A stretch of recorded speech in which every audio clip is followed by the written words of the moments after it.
আকাশ ও নদী তারা দুজনে ছোটবেলা থেকে একই স্কুলে পড়াশোনা করে বড় হয়েছে। আকাশের বাবা চাকরি করে ব্যাংকে এবং নদীর বাবা চাকরি করে পুলিশে। তাদের ফ্যামিলির অবস্থা দুজনের ভালো ছিল। নদী আকাশকে খুব ভালোবাসতো মনে মনে, কিন্তু কখনো প্রকাশ করতে পারেনি আকাশের সামনে। এক সময় তাদের পড়াশোনা শেষ হয়ে গেল এবং নদী চাকরি পেল একটি সরকারি স্কুলে। নদী চাকরি পেয়ে চলে আসলো ঢাকা। কিছুদিন পরে আকাশের বিয়ে দিল বাসা থেকে ধুমধাম করে। এই কথাটা শুনে নদী গ্রামে চলে আসলো কিছুদিনের জন্য ছুটি নিয়ে।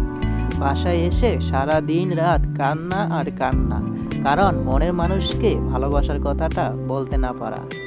নদী ভাবছিল আকাশের ভালো চাকরি হবে, তারপর আকাশকে সব মনের কথা বলবে। কিন্তু 2 মাসে সব শেষ হয়ে গেল।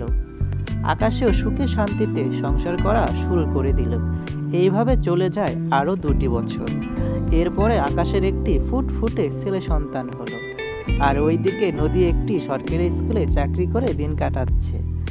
একদিন ঈদের সময় দেশে আসলো নদী ও আকাশ, কারণ আকাশও থাকতো ঢাকা।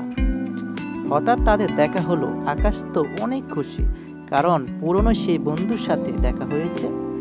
আর নদী তো মনটা খুব খারাপ হয়ে গেল, আকাশকে দেখে চমকে গেল, কারণ আকাশের সাথে ছিল ছোট্ট একটি বেবি।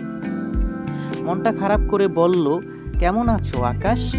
আকাশ তো হাসি মুখে বলল, আমি ভালো আছি, তুমি কেমন আছো? অনেকদিন পর তোমার সাথে দেখা হলো। তারা এইভাবে 10 থেকে 20 মিনিট কথা বলছিল এবং নদী বুঝে গিয়েছিল আকাশের কাছে যে ছেলেটা, এটা আকাশেরই ছেলে। কিন্তু সবচেয়ে বড় কষ্টের কারণ, এই নদী মেয়েটা এখনো পর্যন্ত বিয়ে করেনি। কারণ ভালোবাসার মানুষকে যদি না বিয়ে করা যায়, তাহলে বিয়ের ভিতর আর ওই আকর্ষণটা থাকে না। বন্ধুরা, সর্বশেষ একটি কথাই বলবো, মেয়েরা খারাপ হয় না। সব মেয়েদের আমরা বলি খারাপ, কিন্তু সব মেয়েরা খারাপ না। কিছু কিছু মেয়েরা আছে যারা সব সময় মন দিয়ে মানুষকে ভালোবাসে। আজকের এই গল্পটি এই জন্য শেয়ার করলাম, একটি মেয়ের জীবন কাহিনী আপনাদের সাথে, কারণ মেয়েদের সুন্দর মন আছে। তো বন্ধুরা, গল্পটি কেমন লাগলো আশা করি জানাবেন। ভালোবাসা সবার ভিতরই আছে, কেউ প্রকাশ করে কেউ প্রকাশ করে না। সবাই ভালো থাকবেন, সুস্থ থাকবেন।